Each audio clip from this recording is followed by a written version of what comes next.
You're listening to the Apotheora Conversations, a speculative fiction podcast set in an alternate timeline diverging from real events on the 1st of March 2026. All voices and content are AI generated. Welcome to the Apotheora Conversations.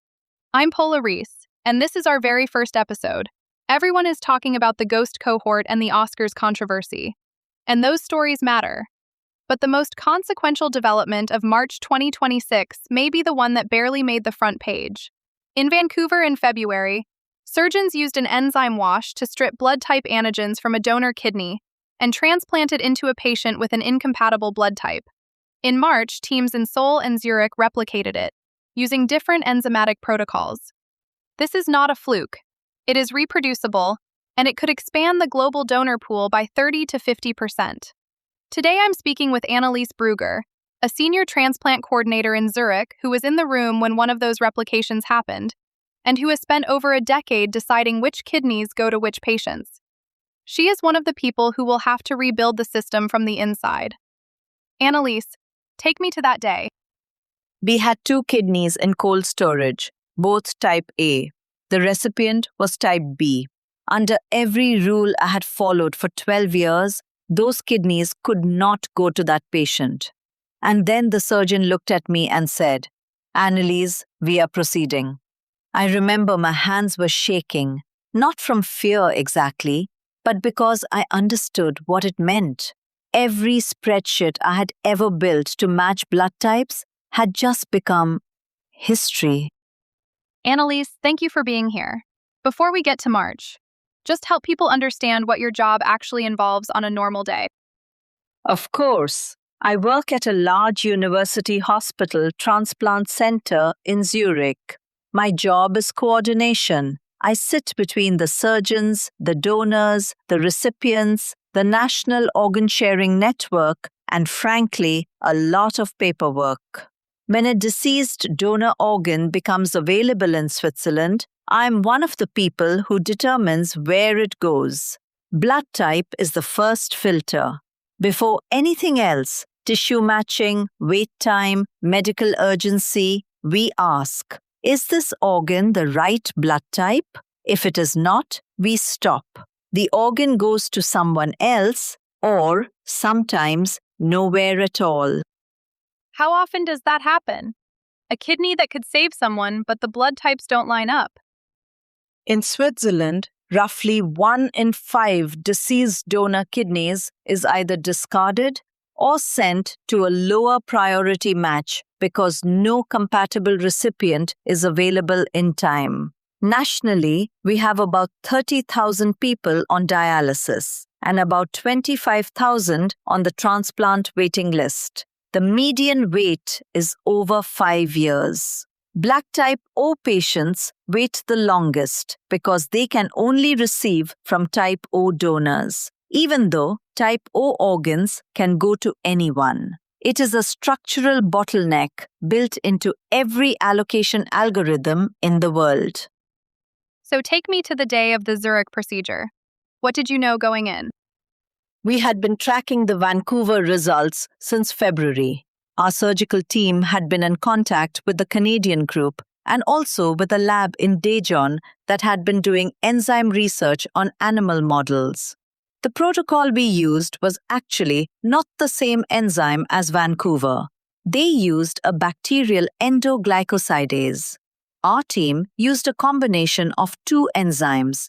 I'm told they are from a different family, glycoside hydrolases, sourced from gut bacteria. The point is that the mechanism is the same. You perfuse the donor kidney with an enzyme solution that cleaves the sugar molecules, the A or B antigens, from the surface of the blood vessel cells inside the organ. Once those antigens are gone, the recipient's immune system does not recognize it as foreign. The kidney becomes, in effect, type O compatible. So essentially you've made the kidney universal. Any donor to any recipient, regardless of blood type. Functionally universal, yes. Our recipient was a 53-year-old woman who had been on dialysis for 4 years. Type B. The kidney was type A from a deceased donor. Under normal protocol, I would never have matched them. She was not even on the short list for that organ. But we had ethics board approval for the experimental procedure, and her nephrologist had been preparing her for months.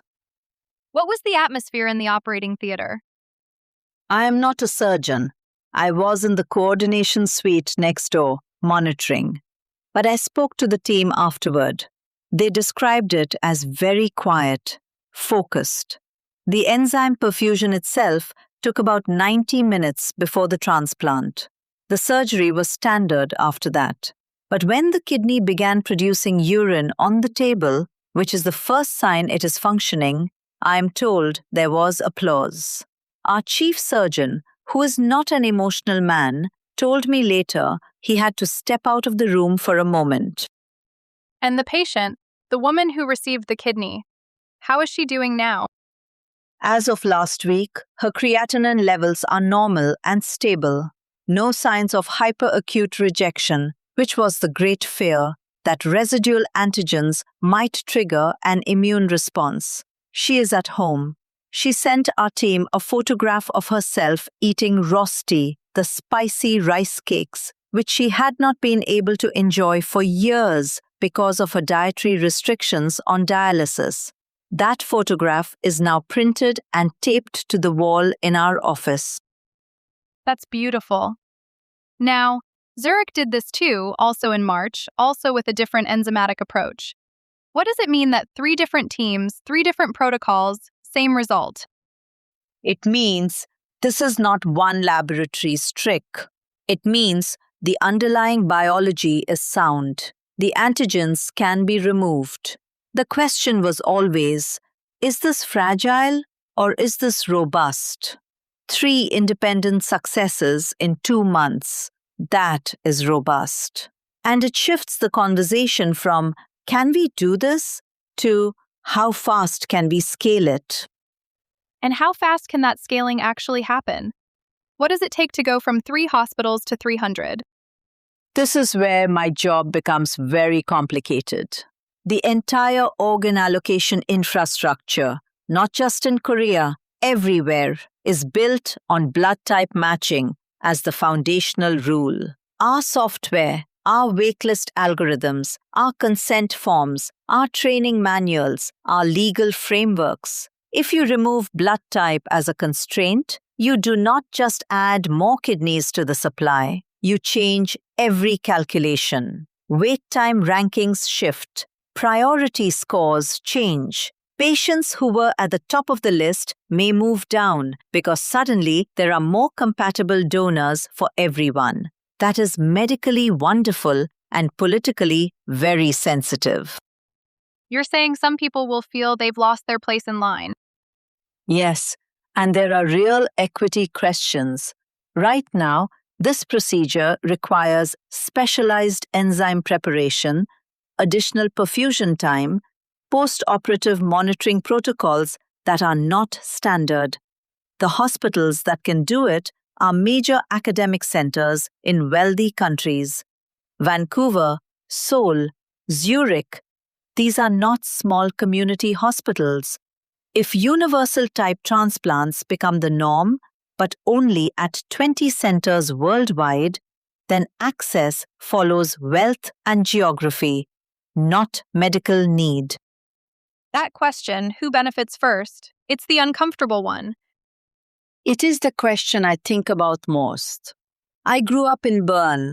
My uncle, my mother's brother, was diagnosed with kidney failure in 2013. He was type AB, which is less than 10% of the Swiss population. The donor pool was always very small for him. He went on dialysis. He waited 6 years. He died in 2019, still waiting. If this technology had existed then, and if it had been available in Bern and not only in Zurich, he might be alive. I'm sorry, Annelise. That must shape everything about how you see this breakthrough. Thank you. It is why I do this work. But it is also why I refuse to let this be only a story about scientific triumph. The science is proven. The question now is distribution. Will enzyme kits be affordable? Will the protocols be open access or patented? Will countries with no transplant infrastructure at all, and there are many, benefit? Or will this widen the gap? What's the landscape look like outside the wealthy world? In sub-Saharan Africa, there are entire countries with no functioning kidney transplant program. In South Asia, living donor transplants happen, but deceased donor systems are underdeveloped. The global waiting list figure, over 100,000, is almost certainly an undercount because it only includes patients registered in systems that exist. If you counted everyone with end-stage kidney disease who could benefit from a transplant, the number would be in the millions. So the 30 to 50% expansion of the donor pool, that's a rich country number. Precisely. In countries where the pool is already near zero, expanding it by 50% is still near zero, unless there is a deliberate, funded effort to build transplant capacity in the global south. Alongside this new technology, the lives saved will be disproportionately in North America, Europe, and East Asia. The transplant registries are doing protocol reviews now. What's the timeline for moving from experimental to standard care? Optimistically, 12 to 18 months for regulatory approval in countries that already have strong frameworks: Korea, the US, Switzerland, the UK. But standard care requires training surgeons and coordinators, equipping perfusion labs, updating software. That is another 2 to 3 years realistically. So, we are looking at perhaps 2029 before this is routine, even in the best resourced systems. And in the meantime, people are still on dialysis, still waiting. Every day. In Switzerland alone, about 3 people die each week waiting for a kidney. Globally, the number is staggering. So yes, there is urgency. But urgency without careful system redesign creates its own harms.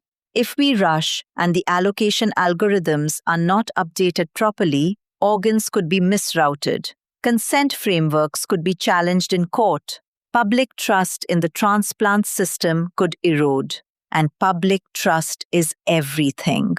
Donation rates depend on it. Annelise, last question. When you saw that photograph, the patient eating roasty at home, what did you feel? I felt that the system I have given 12 years of my life to, the matching, the spreadsheets, the rules, was always a compromise. It was the best we could do with the biology we had. And now, the biology has changed. I felt grief for my uncle. I felt hope for the people still on our list. And I felt the weight of making sure this hope reaches further than the places that can already afford it. Annelise Brügger is a senior transplant coordinator in Zurich. This month, she helped make the impossible match: a type A kidney into a type B patient. And it worked. 3 cities, 3 protocols, 1 conclusion. Blood type may no longer decide who gets to live. The question now is whether the system built to deliver that life can be rebuilt fast enough and fairly enough for the people who need it most. Thank you, Annelise. Thank you, Paula. It has been a privilege to share the story with your listeners. The World This Month is back in April. Until then, take care of each other.